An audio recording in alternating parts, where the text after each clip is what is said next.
So the Bible then goes on to talk about the genealogy of Cain, his descendants.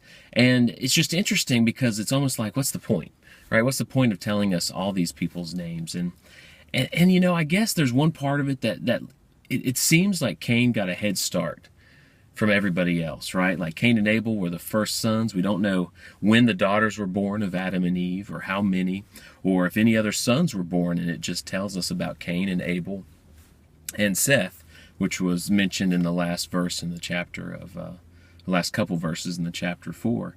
But it seems like, well, we know that Cain had an advantage, and it was an advantage he got from being violent.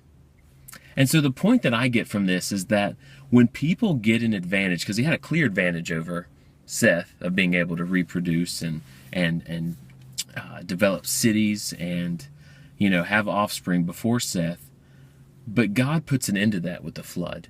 And it's not through Cain that God sends Jesus, but it's through Seth.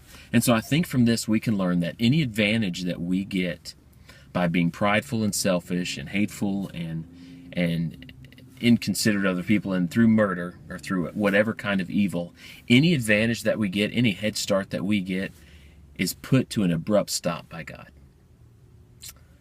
So that's just good to know.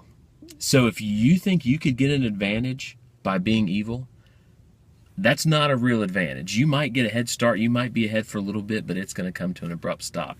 And if you feel like people are getting ahead of you because they're acting evil and they're acting in a way that you don't believe is right, don't worry about it. You just keep doing your thing, and your time is going to come, because longevity is only for those who do things God's way.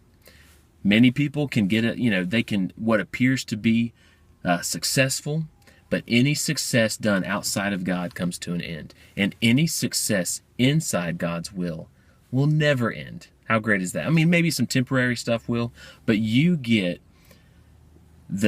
just the safety net of knowing that when you're doing things God's way, you're going to end up on top.